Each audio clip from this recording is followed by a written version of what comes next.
Oh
ഗുരുവിനെ വളരെ ആഴത്തിൽ മനസ്സിലാക്കാനും ഗുരു നമുക്ക് പകർന്നു തന്ന വെളിച്ചത്തിലേക്ക് നമ്മളെ സ്വയം ഉയർത്തിക്കൊണ്ട് ചെല്ലാൻ സഹായിക്കുന്ന ഒരു ഗുരുവിനായിരുന്നു. എൻ്റെ താല്പര്യങ്ങളിലേക്കും എൻ്റെ ഇഷ്ടാനിഷ്ടങ്ങളിലേക്കും ഗുരുവിനെ വലിച്ചു വെച്ച് പിടിച്ചിറക്കി കൊണ്ടുവരാതെ ഗുരുവിലേക്ക് സദാ ഉയർന്നു പോകണം. ഞാൻ എന്നെ എപ്പോഴും പുതുക്കി പണിയേണ്ടതുണ്ട് എന്ന് നിരന്തരം ഓർമ്മിപ്പിച്ചുകൊണ്ടിരുന്ന ഗുരു സാന്നിധ്യങ്ങളിലേക്കാണ് എൻ്റെ ചെറിയ പ്രായത്തിൽ ഞാൻ എത്തിച്ചേർന്നത്. അത് ഗുരുനിത്യയാണ്.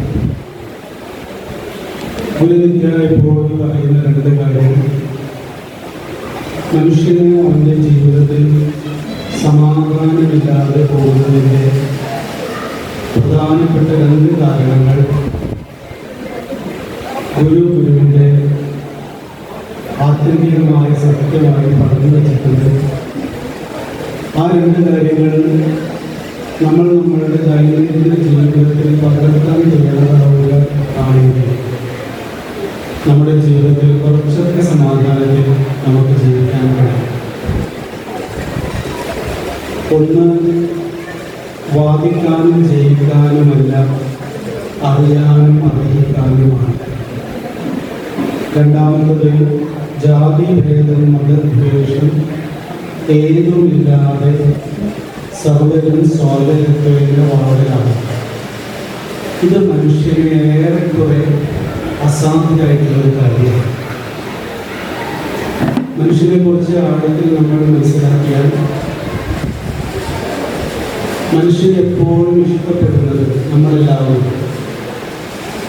നമ്മൾ പറയുന്നതാണ് ശരിയെന്ന് ഉറപ്പിക്കാനാണ് നമ്മളെല്ലാവരുടെയും ഇഷ്ടം. മറ്റുള്ളവർ പറയുന്ന ശരി കേൾക്കാൻ നമ്മൾ തലച്ചോറ് ആഗ്രഹിക്കുന്നില്ല. ഞാൻ മനുഷ്യൻ്റെ തലച്ചോറിനെ കുറിച്ചും മനുഷ്യൻ്റെ നാച്ചുറലായിട്ടുള്ള അവസ്ഥയെക്കുറിച്ചുമാണ് പറയുന്നത്. ഒരു ആത്മോപദേശ ശതകത്തിൽ പറയും, അറിവിലിരുന്ന് ഒരു അഹങ്ക ആദ്യമുണ്ടായവരും അതിനോട് ഒരു കിടങ്ക വാമയായും വരും. ഇവ രണ്ട് ഉലകങ്ങൾ പോലെ മായാമരമഖിലം മകയെ പടർന്നിരുന്നു. വലിയൊരു ബോധശാസ്ത്രമാണ് ഇവർ പറയുന്നത്. നമ്മളുടെ ജീവന്റെ സ്വഭാവത്തെ കുറിച്ചാണ് പറയുന്നത്. ഒരു ജീവനിൽ ആദ്യം സ്പന്ദിക്കുന്നത് ഞാൻ എന്നതാണ്. രണ്ടാമത് സ്പന്ദിക്കുന്നത് എൻ്റേത് എന്നതാണ്. ഈ ഞാനെന്നും എൻ്റേതെന്നും പറയുന്നത് ഒരു വള്ളിപ്പടർപ്പ് പോലെ പടർന്ന് പന്തലിക്കുന്നതാണ് നമ്മുടെ ജീവിതം. ഈ ഞാനിൻ്റെയും എൻ്റേതിൻ്റെയും പിറകെ പറയുന്ന മനസ്സ് പരമമായിരിക്കുന്ന പൊരുളിനെ മറച്ചു കളയും. പരമമായിരിക്കുന്ന പൊരുളിനെ മാത്രമല്ല, നമ്മുടെ ഏറ്റവും പ്രിയപ്പെട്ടവരെ പോലും മറച്ചു കളയും. നമ്മളിപ്പോൾ ഇത് സംസാരിക്കുമ്പോൾ കുട്ടികളൊക്കെ ശബ്ദകാരങ്ങളുണ്ടാവും. അതിലേക്ക് ആരും ശ്രദ്ധിക്കും. കുട്ടികൾ ബഹളം വെച്ചോളും. കുട്ടികൾ ബഹളം വയ്ക്കുമ്പോൾ ആ ബഹളത്തെ അതിൻ്റെ പാട്ടിലോട്ട് എൻ്റെ വാക്കിലേക്ക് എനിക്കും നിങ്ങൾക്കും ശ്രദ്ധിക്കാൻ കഴിയുമെങ്കിൽ നമ്മൾ ഞാനിൽ നിന്നും എൻ്റേതിൽ നിന്നും കുറച്ച് ഉയർന്നതാണ്. കുറച്ച് എന്തുകൊണ്ടാണ് കുട്ടികളുടെ ശബ്ദത്തിലേക്ക് നമ്മൾ ശ്രദ്ധിച്ചത്? അത് നമ്മളെ അസ്വസ്ഥപ്പെടുത്തുന്നത്. ഞാനിനെയും എന്നെയും അസ്വസ്ഥപ്പെടുത്തി. ഇവിടെ ഇങ്ങനെ ക്ലാസ് കേൾക്കുന്ന ആ കുട്ടികൾക്ക് യാതൊരു നിർബന്ധമില്ല, പക്ഷെ നമ്മൾക്ക് നിർബന്ധമില്ല. ഞാനിവിടെ വന്നിട്ട് സംസാരിക്കാമെന്ന് ഞാൻ ഏറ്റിട്ടുള്ളതാണ്. നിങ്ങളെല്ലാവരും ഇവിടെ ഇരുന്ന് കേൾക്കാമെന്ന് നിങ്ങൾ ഏറ്റിട്ടുള്ളതാണ്. നമ്മൾക്ക് രണ്ടുപേരും ഇടവല്ല. കുട്ടികളിവിടെ വന്നിരിക്കാൻ പറഞ്ഞിട്ടുണ്ട്. നമ്മൾ കൊണ്ടുവന്നവരെ അവരുടെ പാട്ടുകൾ അവരെ നമ്മൾ അടക്കി ഇരുത്തരുത്. പക്ഷെ നമ്മൾക്ക് അതിന് സാധിക്കും. ചെറിയൊരു ശബ്ദം പോലും നമ്മളെ ഡിസ്ട്രാക്ട് ചെയ്യുന്നുണ്ടെങ്കിൽ ആ ഡിസ്ട്രാക്ട് ചെയ്യിപ്പിക്കുന്ന മനസ്സിന് പറയുന്ന പേരാണ് ഈഗോ, അഹന്ത എന്ന് പറയുന്നത്. ഈ അഹന്തയെയാണ് നമ്മൾ വലിയ കാര്യമായിട്ട് പറയുന്നത്. എൻ്റെ അസ്വസ്ഥതയ്ക്ക് കാരണം കുട്ടികളാണെന്നാണ് സംസാരിച്ചുകൊണ്ടിരിക്കുന്ന ഞാൻ കേട്ടുകൊണ്ടിരിക്കുന്ന നിങ്ങൾക്ക് തോന്നുന്നത്. അല്ല, ഞാനത് പറഞ്ഞപ്പോൾ തന്നെ കുറച്ച് അസ്വസ്ഥത കുറഞ്ഞിരുന്നു. അതിൻ്റെ അടുത്ത ശബ്ദമല്ല കാരണം. അവരവിടെ കളിക്കണം, അവർ കളിക്കാനുള്ളത്. അവർ ശബ്ദം ഉണ്ടാക്കി കളിക്കുന്നതിൻ്റെ ഇടയിൽ എനിക്ക് സമാധാനത്തോടെ പറയാൻ പറ്റണം, നിങ്ങൾക്ക് സമാധാനത്തോടെ കേൾക്കാൻ പറ്റണം. അതിനാണ് സാധന എന്നത്. പൂജാമുറിയിൽ നിന്ന് പ്രവർത്തിക്കുന്നതല്ല സാധന. ഇതാണ് പൂജാമുറി, ജീവിതമാണ് പൂജാമുറി. പക്ഷെ ഇത് നമുക്ക് സാധിക്കുന്നില്ല. ജീവിതത്തിൽ കാരണം എന്താണ്? നമ്മളുടെ മനസ്സെപ്പോഴും ആഗ്രഹിക്കുന്നത് ഞാൻ ആഗ്രഹിക്കുന്നതിൻ്റെ ഒപ്പം, എൻ്റെ ഇഷ്ടത്തിൻ്റെ ഒപ്പം എനിക്ക് ചുറ്റുമുള്ള എല്ലാവരും നേരിടണം. ഈ കുട്ടികൾ ഇവരെവിടെയെങ്കിലും അടക്കി ഒതുക്കി ഇരിക്കുന്നുണ്ടെങ്കിൽ എനിക്ക് സമാധാനമായിട്ടൊന്ന് പറയാമായിരുന്നുവെന്ന് ഞാനും സമാധാനമായിട്ടൊന്ന് കേൾക്കാമായിരുന്നുവെന്ന് നിങ്ങൾക്ക് തോന്നുന്നുണ്ടെങ്കിൽ നമ്മൾ ലഘുവായിരിക്കുന്നവരാണ്. ഈ ലഘുത്വത്തിൽ നിന്ന് ഗുരുത്വത്തിലേക്ക് നമ്മൾ ഉണർന്നു വരേണ്ടത്. അതിന് നമ്മൾ നമ്മുടെ ശരിയെ മാറ്റിവെക്കേണ്ടതുണ്ട്. ഗുരുവർഗം തുടക്കത്തിൽ പറഞ്ഞതുപോലെ ജാതി ഭേദമില്ലാതെ മതദ്വേഷമില്ലാതെ എനിക്ക് കുട്ടികളെയും നിങ്ങളെയും എന്നെയും ആത്മസഹോദരരായി കാണാൻ കഴിയുമ്പോഴാണ് നമുക്ക് സമാധാനം ഉണ്ടാവുക. എന്താണ് ജാതി ഭേദം എന്ന് പറഞ്ഞാൽ? ഈഴവർ, നായർ, ബ്രാഹ്മണർ, ശൂദ്രനൊന്നുമല്ലാത്ത മനുഷ്യൻ അടിസ്ഥാനപരമായി ഒരു ജാതി ബോധമുള്ള ജീവിയാണ്. എന്തുകൊണ്ടാണ് കുട്ടികൾ ശബ്ദമുണ്ടാക്കിയപ്പോൾ നമ്മൾ അസ്വസ്ഥരായത്? കുട്ടികൾ ജാതിയിൽ നമ്മളെക്കാൾ കുറഞ്ഞവരായതുകൊണ്ടാണ്. ഇവിടുത്തെ ഒരു മുഖ്യമന്ത്രിയോ ഒരു പഞ്ചായത്ത് പ്രസിഡന്റോ നിങ്ങൾക്ക് കയറി വന്നാൽ നമ്മളാരും ഇത് മുടങ്ങി എന്നതുകൊണ്ട് അസ്വസ്ഥരാവില്ല. ആ ആളിലേക്ക് എല്ലാവരും ശ്രദ്ധിക്കും, ഇത് മാറ്റിയിരിക്കും. അതായത് നമുക്ക് നമ്മളുടെ ഒപ്പത്തിനൊപ്പവും അതിന് മുകളിലുള്ളവരെ മാത്രമേ റെസ്പെക്ട് ചെയ്തിട്ട് ശീലമുള്ളൂ നമ്മുടെ തലച്ചോറിൽ. നമ്മളുടെ ഒപ്പത്തിനൊപ്പമുള്ളവരെ, അതിന് മുകളിലുള്ളവരെ, പണത്തിൽ, പ്രശസ്തിയിൽ, അറിവിൽ, അധികാരത്തിൽ, ജാതിയിൽ, മതത്തിൽ, ജെൻഡറിൽ നമ്മൾക്ക് താഴെ എന്ന് തോന്നുന്നവരെ ഒന്നും നമ്മൾ റെസ്പെക്ട് ചെയ്ത് ശീലിച്ചിട്ടില്ല. അതായത് നമ്മൾ ജാതി ഭേദമുള്ളവരാണ്. മതദ്വേഷം. എന്താണ് മതദ്വേഷം? ഹിന്ദു മുസ്ലിം ക്രിസ്ത്യാനി തമ്മിലുള്ള വെറുപ്പല്ല. മതം എന്ന് പറഞ്ഞാൽ അഭിപ്രായമാണ് അർത്ഥം. ഞാൻ പറയുന്ന ഒരു കാര്യം, ഞാൻ പറയുന്ന ഒരു വിഷയത്തിന് എതിരായി ആരെന്ത് പറഞ്ഞാലും നമ്മുടെ ഉള്ളിൽ ആദ്യം ഉണ്ടാവുക ദ്വേഷമാണ്. അല്ലാതെ അയാൾ പറയുന്നതിൽ എന്തെങ്കിലും കാര്യമുണ്ടോ എന്ന് ചോദിക്കുന്ന എത്ര പേരുണ്ടാവുന്നു? ആര് പറഞ്ഞാൽ നമ്മുടെ വീട്ടിലെ ഏറ്റവും പ്രിയപ്പെട്ട ആൾ പറഞ്ഞാൽ നമ്മുടെ അന്യനെ കുറിച്ചല്ല. എൻ്റെ വീട്ടിലുള്ള എൻ്റെ ഭാര്യയോ എൻ്റെ ഭർത്താവോ എൻ്റെ മക്കളോ ആരും ആയിക്കൊണ്ടല്ലേ നമ്മളൊരു അഭിപ്രായം പറയുമ്പോൾ, അതിന് വിരുദ്ധമായ അഭിപ്രായം പറയുമ്പോൾ ഉടനെ നമ്മുടെ തലച്ചോറ് അസ്വസ്ഥമാണ്. ആദ്യം അത് നമ്മൾ എത്ര വേദന പഠിച്ചാലും അസ്വസ്ഥമാണ്. നമ്മൾ വിചാരിക്കരുത് നമ്മൾ ധ്യാനിക്കുകയും പ്രാർത്ഥിക്കുകയൊക്കെ ചെയ്താൽ നമ്മളങ്ങനെ മാറിപ്പോകും വിചാരിക്കരുത്. പക്ഷെ നമ്മൾ അറിയണം, അഖിലരും ആത്മസുഖത്തിനായി പ്രയത്നം സകലവും നിന്ന് സദാപി ചെയ്തിരുന്നു.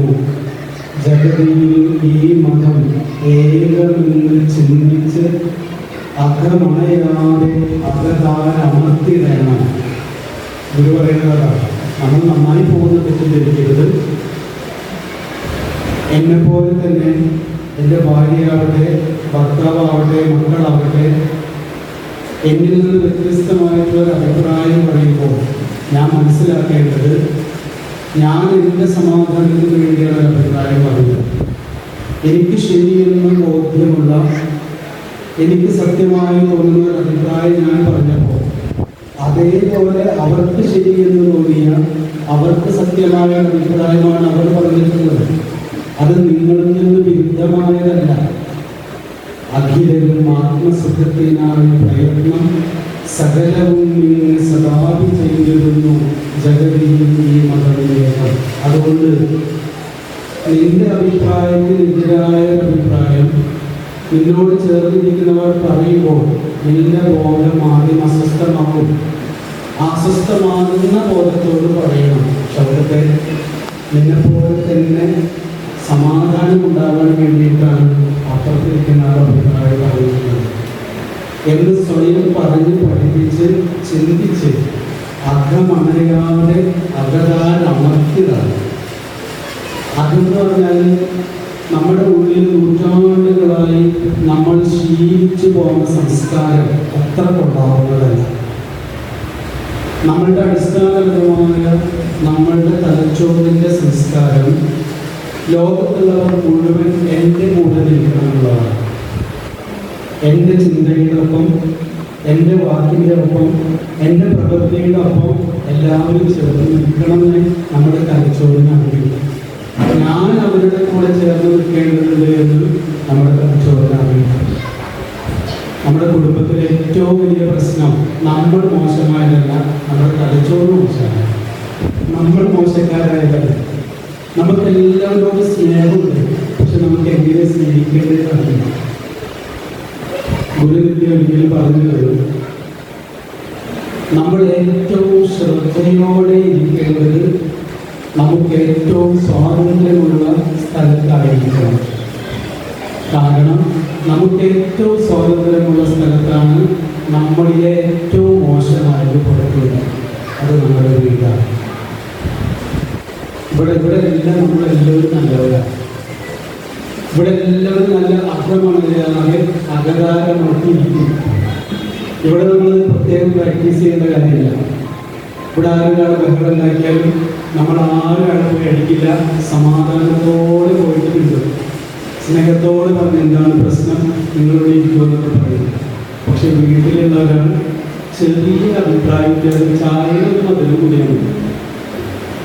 ചെറിയൊരു അഭിപ്രായ വ്യത്യാസം ഉണ്ടായാൽ നമ്മളിലെ ആസ്വദിക്കുന്നത് പുറത്തു വരും, നമ്മളിലെ ഏറ്റവും മോശമായത് പുറത്തു വരും. അതുകൊണ്ട് ഒരു വ്യക്തി ഏറ്റവും ശ്രദ്ധയോടെ ഇരിക്കേണ്ട സമയം ഏറ്റവും സ്വാതന്ത്ര്യമുള്ള സ്ഥലത്താണ്. അതുകൊണ്ട് ഗുരു പറയുന്ന ഈ മന്ത്രം നമ്മൾ പ്രാക്ടീസ് ചെയ്യേണ്ടത് നമ്മുടെ വീട്ടിലാണ്.